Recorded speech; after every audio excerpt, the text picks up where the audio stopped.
Vamos a otro tema. El gobierno decidió no firmar finalmente el acuerdo de Escazú, argumentando, entre otras cosas, que adherir a este documento significaría condicionar la legislación ambiental del país o que podría generar incertidumbre jurídica y obligaciones ambiguas para el Estado.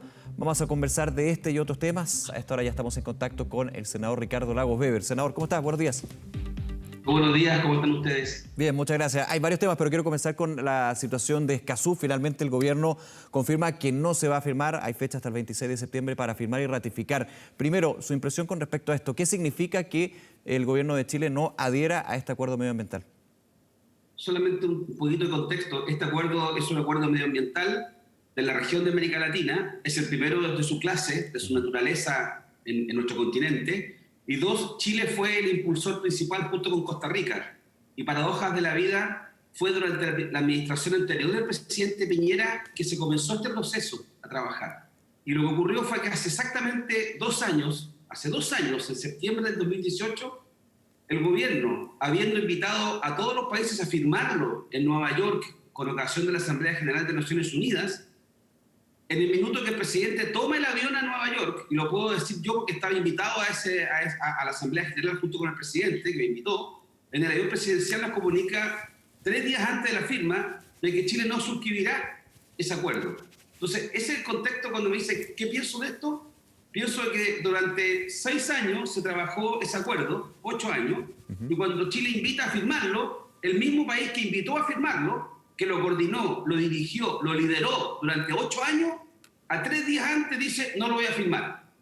Fue algo inexplicable. Sí. Pero las razones que se dieron en su oportunidad, y cualquiera que esté escuchando el programa se mete a Google y busca, se dijo que era como consecuencia que estábamos esperando el fallo de La Haya por el Que problema podía con afectar Bolivia. el diferendo contra Bolivia en este sentido, en una de sus Claro. puntos. Y lo concreto es que hoy día usted pasa esta entrevista a 2 años de ese episodio y recién hoy día conocemos razones. Yo leí las razones ayer, la hicieron pública. Le quiero decir que son muy opinables, pero la verdad que lo que hay de fondo es, yo lo digo con algo de responsabilidad o con mucha responsabilidad, lo que hay ahí es buscar ya la quinta esencia de un problema casi inexistente para justificar una decisión política. Chile, con el gobierno del presidente Piñera, modificó radicalmente su política exterior. No se suscribe el Pacto Global de Migraciones, no se suscribe el Pacto Medioambiental. Es una mala manera de entender problemas globales que afectan al mundo en su conjunto, pretender resolverlo con legislación propia. Yo encuentro que es un error que ha hecho Chile y es una improvisación bien grande, para ser bien franco. A ver, senador, hay 2 conceptos dentro de la argumentación que entrega la Cancillería para no suscribir este acuerdo. Se habla de ambigüedad, en el fondo, en la redacción finalmente como queda el escrito, por así decirlo. Y otro punto, se pone el acento o la preocupación en la supralegalidad. Yo no soy abogado, pero entiendo que y entendiendo el argumento del gobierno, si se adhiere al tratado o al acuerdo de Escazú, está por sobre las leyes nacionales. Y eso es lo que dice el gobierno actual. Sería un problema porque podría judicializar una serie de casos y dejar de alguna manera un tratado internacional sobre las leyes nacionales. ¿Cómo considera usted esos 2 argumentos? Hay varios en todo caso.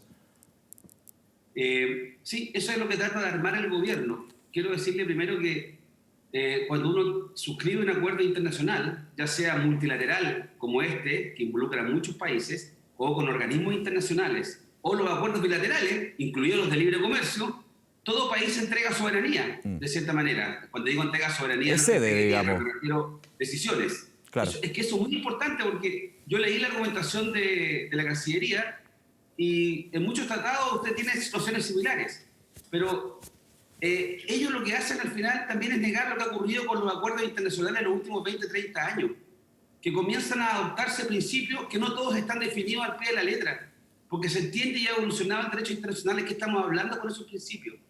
Con los criterios que tiene el gobierno, tal vez Chile debería revisar muchos tratados que ha firmado en el pasado, porque no todos ¿Los tratados de libre definidos. comercio, por ejemplo? O sea, con ese criterio, los tratados de libre comercio, que yo lo he apoyado porque han sido beneficiosos, pero esos acuerdos establecen mecanismos de solución de controversia que le entregamos a un tercero la decisión de qué es lo que prima. ¿Ya? Y en muchos tratados internacionales, la legislación internacional prima sobre la legislación interna. Entonces, yo siento que lo que se hizo fue armar, desde el punto de vista formal, una serie de argumentos que le tomaron 2 años. 2 años, esto yo no lo voy a dejar pasar. 2 años, porque la explicación inicial que nos dieron, y basta buscar las declaraciones del gobierno en septiembre del 2018, era que este tratado nos podía generar problemas con Bolivia en vista al fallo.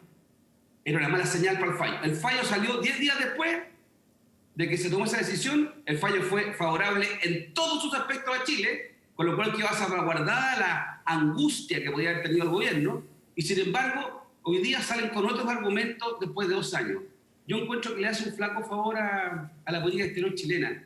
Y yo tengo la impresión de que la razón de fondo es que acá hay una tensión permanente en la mirada de ciertos sectores de derecha respecto a que es incompatible para ellos un medio ambiente sostenible, un desarrollo sustentable con actividad económica. Eso es lo que está detrás. Me pareció recordar en algunas de las conversaciones que tuvimos en Nueva York por ahí, de que eventualmente estos tratados lo que hacían era impedir la actividad económica. Hasta mencionaron la ley Lafkench en algún minuto. Entonces yo creo que hay otras cosas que están detrás, senador, ¿ya? Más que todos estos argumentos que nos dieron a conocer en el día de ayer. Sí, en ese punto, ¿está de acuerdo con una impresión que yo he escuchado de los críticos a esta finalmente decisión del gobierno de no adherir al acuerdo de Escazú, que es una presión por parte de la empresa, del empresariado, para no firmar por eventuales judicializaciones de proyectos de inversión? Esto considerando que el acuerdo de Escazú tiene en un punto bien clave la participación ciudadana, situación que ya se da dentro del ordenamiento de resolución de calificación ambiental. Uno diría podría ser mejor, pero está.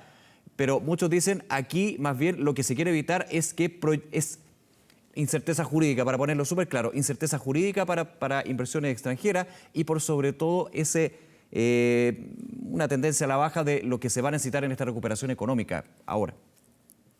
Yo siento que tenemos más incerteza jurídica cuando Chile decide no suscribir acuerdos internacionales, cuando se resta de acuerdos globales, cuando no quiere abordar la manera de forma integral. También nos genera incerteza jurídica, como para el futuro. Segundo, yo creo que ni siquiera es necesario que este gobierno lo presione en el sector privado, porque creo que hay estas autoridades que piensen como el sector privado o las empresas. Que no es un pecado pensar como las empresas. Lo que pasa es que uno espera de un gobernante que piense como las empresas, como los ciudadanos, como el medio ambiente, como los trabajadores, como la oportunidad de igualdad de género. Un gobernante tiene que tener la capacidad de mirar en conjunto.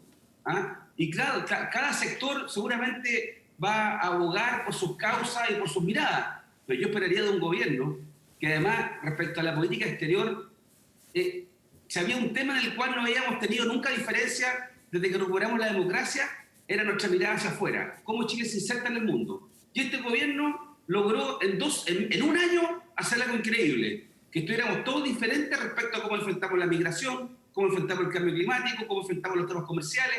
Entonces, hay que decir la verdad, que hay que prodigarse mucho para haber logrado este estropicio desde el punto de vista de política exterior. Lo digo bien responsablemente. Oiga, no me gusta la forma en que el gobierno lo ha hecho.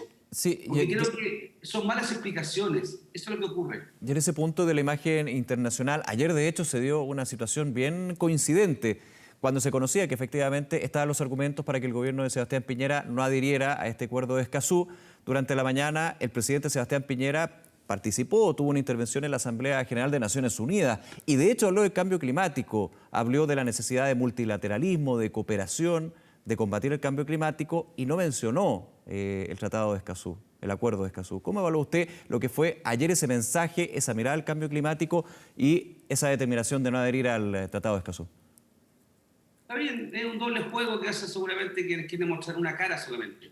Pero le quiero decir que muchos países saben del rol que jugó Chile durante la primera administración del presidente Piñera, lo que se siguió haciendo en la administración de la presidenta Bachelet y que al final del día Chile invitó a suscribir el acuerdo. Mire, le digo que esto es casi divertido. Las invitaciones para suscribir el acuerdo, para firmarlo, se hicieron en julio del 2018, 2 meses y medio antes de la reunión de la Asamblea General de Naciones Unidas, porque se quería hacer una actividad única, que no ocurre siempre en Naciones Unidas, que era reunir simultáneamente a todos los firmantes en un solo acto. Generalmente lo que ocurre en Naciones Unidas es que hay una oficina, una sala de firmas de tratado, que llega un país, firma, se saca una foto y se va. ¿Ya? Está bien, es un procedimiento, pero aquí Chile organizó esto y 3 días antes lo cancela. Yo le pregunto, ¿por qué se echó por tierra el trabajo que había realizado el Ministerio de Medio Ambiente durante años y la Cancillería?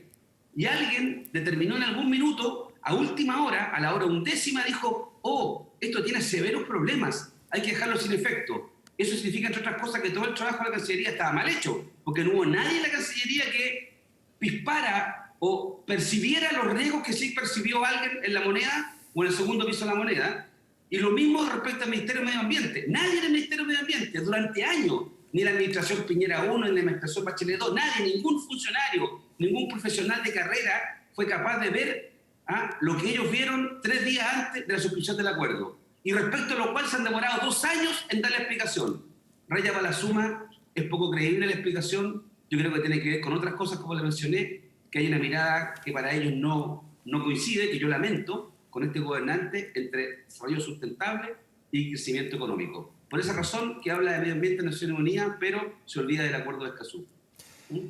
Senador Ricardo Lagos Vélez, lo llevo a otro tema, aprovechando los minutos que nos quedan, también aprovechando su papel como miembro de la Comisión de Hacienda del Senado, la discusión del presupuesto, una prediscusión, podríamos decir que está bastante álgida en un contexto también bien complejo para hablar sobre presupuestos. Me quiero quedar con una frase del ministro de Hacienda, Ignacio Briones, que dio hace algunas horas: debemos sacarnos de la cabeza que el Estado es una agencia de empleo. Esto ante las críticas que han venido desde la oposición a lo que va a ser el proyecto de presupuesto 2021.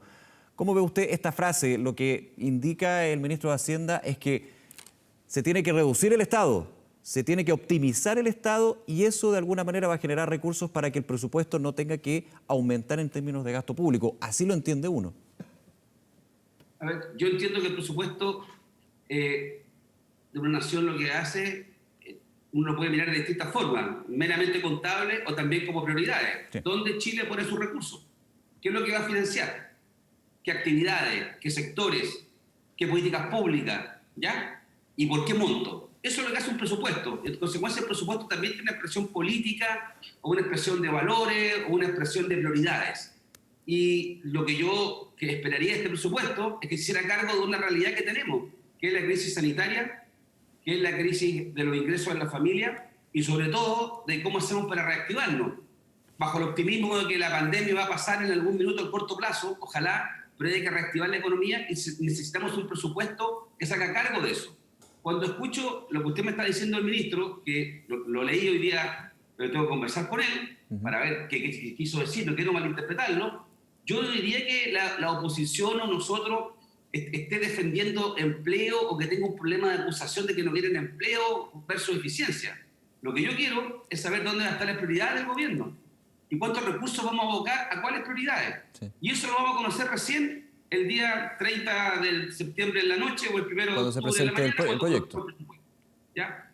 Pero decirle que este es un presupuesto que no puede ser, porque ya llegamos a un acuerdo inferior a lo que hemos gastado este año, y ahí yo incorporo e incluyo todas las ayudas extraordinarias que se han hecho y los gastos extraordinarios que hemos tenido como consecuencia del estallido social y de la pandemia y la reactivación económica, que no son pocos recursos, y eso se incorporará en el presupuesto que viene. Lo que sí hemos hecho, y aprovecho de hacer 30 segundos de propaganda o de comercial, es una propuesta que la hicimos ahora, la hicimos la semana pasada a raíz del proyecto de ley del COVID-19, del fondo que se estableció de 12.000 millones de dólares. Le propusimos al gobierno, entendiendo que no era el lugar específico, pero lo hicimos igual, y ahora sí, el presupuesto es cuando hay que hacer, que es proponer una mesa, llámale como quiera. Yo quiero una instancia en que podamos revisar la forma en que Chile define su presupuesto, hace seguimiento del presupuesto y el impacto del presupuesto. En castellano, un presupuesto que se llama un presupuesto del bienestar, un presupuesto en que haya participación también, no solamente del gobierno y el ejecutivo, sino de una mirada de técnico y sociedad civil, que pueda ir trabajando gradualmente en un presupuesto que los ciudadanos sientan como propio. Si yo le digo a usted, a cualquiera que esté viendo 24 horas, ahora, ¿qué piensa del tema de los impuestos en Chile? Yo le aseguro que tenemos opinión los chilenos. Los chilenos saben que con los impuestos que ellos pagan cuando compran un kilo de pan, un litro de leche o un litro de chela, ellos saben que los impuestos le están pagando el sueldo de los funcionarios públicos, los parlamentarios, le están financiando el auge, la vivienda, la infraestructura. Saben eso. Hay una conexión entre pagar impuestos, ¿ya? ¿Y qué pasa con eso? Yo quiero que haya la misma relación ahora con el presupuesto, con la plata que se le da al Ejecutivo para ejecutar cosas, para definir políticas. Y para eso entonces estamos persiguiendo y proponiendo una instancia que gradualmente, no de la noche a la mañana, pueda ir sentando las bases de mayor transparencia. Cuando digo transparencia, no es que las cosas sean escondidas, es que se sepa mejor. Lo que yo veo ahí, senador, perdón que lo interrumpa, pero veo concordancia con lo que ha sido también la señal pública de parte del ministro de Hacienda, Ignacio Briones. Sí. De hecho, cuando fue la operación Renta, se incorporó esto de uno conocer la declaración de renta en ese sentido. ¿En qué van los impuestos? Era una situación bien que uno diría del sitio web, pero era un aporte. Y quiero ir al punto, en esa propuesta que ustedes dan de mayor transparencia, de hacia dónde va el presupuesto, entendiéndolo así, ¿va de la mano con lo que ha sido la mirada del ministro Briones con respecto al presupuesto base cero, por ejemplo? ¿Podría ir concordancia más allá de la discusión de uno u otro lado, cómo se gasta el dinero del presupuesto? A ver, en términos holísticos, globales, yo podría decirle que sí, que está todo relacionado, claro, de cierta manera. Sí. Dos, sí quiero ser justo. El ministro Briones, yo lo he visto toda la disposición a avanzar en tener un mejor presupuesto. Un mejor presupuesto desde el punto de vista de la transparencia, el seguimiento de las decisiones y el impacto de las mismas. En Nueva Zelanda, hoy el presupuesto, que se llama presupuesto del bienestar, establece indicadores, cosa que usted al final de un año le van a decir en qué mejoró la vida de los neozelandeses en materia de salud, en materia de vivienda, en materia de educación, en materia de transporte, en materia, etcétera. O sea, hay para que nosotros, los ciudadanos, también sepamos cuál es el impacto de estas políticas. Y yo creo que en eso no hay diferencias. Pueden haber diferencias cuando alguien me dice, mire, vamos a evaluar una serie de programas actuales y que como están deficientes o no son óptimos, los vamos a cerrar. Bueno, alguien dirá, si no son óptimos, mejorémoslo, ¿por qué la alternativa es terminar las cosas y no mejorarlas? Entonces ahí vamos a tener una diferencia con el ministro Briones seguramente. Pero yo no quiero que esta discusión se centre entonces en que si voy a cerrar o terminar 3 o 4 programas y que voy a generar un impacto en los empleos de esos programas y no mirar la película global, la mirada ancha y hacia adelante, que vaya más allá de un año para tener un presupuesto mejor. Yo sé que estos temas no mueven la aguja desde el punto de vista popular. No hay ninguna marcha por las calles por este tema. Pero créame, cuando usted empieza a hurgar en los presupuestos, en la forma en que se destinan los recursos, la eficiencia de los mismos, ahí sí la ciudadanía para la oreja y emite opinión. Y por eso creo que tenemos que aprovechar esta oportunidad, pensando que tenemos que enfrentar la reactivación, etcétera, de instalar esta instancia para que gradualmente tenga mayor participación ciudadana, del Poder Legislativo. Nosotros no tenemos facultades de gasto y ni las estoy pidiendo, pero creo que tenemos mejores herramientas para controlar lo que hace el gobierno. Entonces yo quiero fortalecer la Oficina Presupuestaria del Congreso, por ejemplo, y algo que planteamos hace 3 o 4 años. Nuevamente, no son temas glamorosos, pero cuando tú tienes un parlamento que le puede hacer frente a la elección de presupuesto, hace una diferencia monumental. Y esto no es invención nuestra. Todo esto son propuestas que uno ve de países que lo han hecho mejor que nosotros. Yo pienso en Nueva Zelanda, pienso en Australia, pienso en el Reino Unido, Oficina Presupuestaria del Congreso, pienso en Estados Unidos. Gente que se para de igual a igual y le dice al ministro de Hacienda, sus datos no son correctos, sus datos no es lo que corresponde, y ahí la discusión es distinta, porque se igualan las posibilidades de hacer las cosas mejor. Cuando uno está controlado, cuando uno está igualado con otro, los resultados son distintos cuando alguien tiene más poder porque impone simplemente su poder. Senador, muchas gracias por acompañarnos esta mañana. Que tenga buen día. No, muchas gracias, que esté muy bien. Nos vemos, gracias, chao.